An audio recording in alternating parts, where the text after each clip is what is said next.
और सबसे पहले आपको दिखाते हैं 4 मिनट में 24 बड़ी खबरें।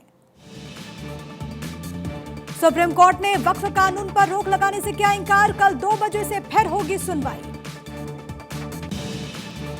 वक्फ कानून को चुनौती देने वाली याचिकाओं पर हुई सुनवाई। सीजेआई ने कहा संसद ने मुसलमानों के लिए बनाया कानून, सिब्बल ने कहा कानून संविधान के खिलाफ। वक्फ कानून पर सुनवाई के दौरान एसजी तुषार मेहता ने रखा सरकार का पक्ष, कहा पूरी संसदीय प्रक्रिया का हुआ पालन, लाखों सुझाव सुने गए। 19 अप्रैल से बीजेपी चलाएगी वक्फ जागरूकता अभियान। बीजेपी अल्पसंख्यक मोर्चा शुरू करेगा वक्फ जागरूकता अभियान। मुसलमानों को वक्फ कानून के फायदे बताएगी बीजेपी। राहुल गांधी ने अपने ही सीनियर नेताओं पर किया कटाक्ष। गुजरात में संबोधन में बोले बनते सीनियर नेता हैं लेकिन अपना बूथ तक जिता नहीं पाते। 19 अप्रैल को अमेरिका दौरे पर जाएंगे राहुल गांधी। 20 अप्रैल को बोस्टन में राहुल गांधी का कार्यक्रम। इंडियन ओवरसीज कांग्रेस के कार्यक्रम में करेंगे शिरकत। देश भर के ईडी दफ्तर के बाहर कांग्रेस का प्रदर्शन, चार्जशीट में शामिल है सोनिया और राहुल गांधी का नाम। दिल्ली में पुलिस ने कांग्रेस के कार्यकर्ताओं को लिया हिरासत में। नेशनल हेराल्ड केस को लेकर बीजेपी ने की प्रेस कॉन्फ्रेंस। सुधांशु त्रिवेदी ने कहा नेशनल हेराल्ड केस खराब नीयत का सबूत। नेशनल हेराल्ड को लेकर बीजेपी का कांग्रेस पर वार, कहा कांग्रेस के आचरण में भ्रष्टाचार, कांग्रेस को जमीन लूटने का अधिकार नहीं। बिहार बीजेपी अध्यक्ष दिलीप जायसवाल का स्टेटमेंट, कल की बैठक में तेजस्वी यादव खाली हाथ लौटे। तेजस्वी नहीं चाहते हैं कि बिहार में कांग्रेस को मजबूती मिले। सपा ने राष्ट्रीय अध्यक्ष अखिलेश यादव के लिए मांगी एनएसजी सुरक्षा। सपा प्रवक्ता ने गृह मंत्री को लिखा लेटर, देश की तीसरी सबसे बड़ी पार्टी का राष्ट्रीय अध्यक्ष बता, मांगी सुरक्षा।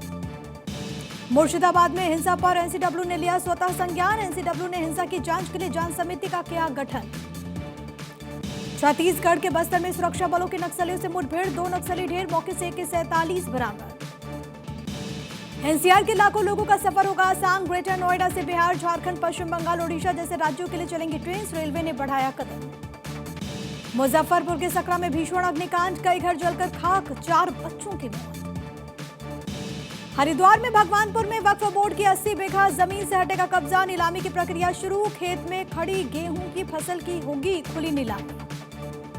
छत्तीसगढ़ के बलरामपुर में हाथी के हमले में महिला की मौत, हाथी के आतंक से ग्रामीणों में दहशत। इंडिगो की व्यवस्थाओं पर उठे सवाल, एयरपोर्ट पर यात्रियों का हंगामा। भोपाल से लखनऊ पहुंचे यात्रियों ने किया हंगामा, समय पर लगेज न मिलने से थी नाराजगी। चीन का अमेरिका पर एक और एक्शन, अमेरिका को 7 कीमती मेटल्स का एक्सपोर्ट रोका। मैग्नेट के शिपमेंट भी चीनी पोर्ट्स पर रोके गए। डोनाल्ड ट्रंप की यूरोप को बड़ी वार्निंग, स्टारलिंक या चीन में से किसी एक को चुने, फेडरल कम्युनिकेशन कमीशन के चीफ ने दी वार्निंग। अफगानिस्तान में आया भूकंप, तेज झटकों के बाद लोग अपने घरों से निकले बाहर।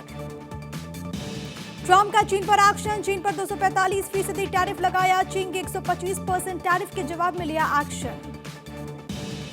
आईपीएल में आज राजस्थान से भिड़ेगी दिल्ली की टीम, जीत की राह पर लौटने को बेताब है दोनों टीमें। दिल्ली कैपिटल्स को यशस्वी से सतर्क रहना होगा।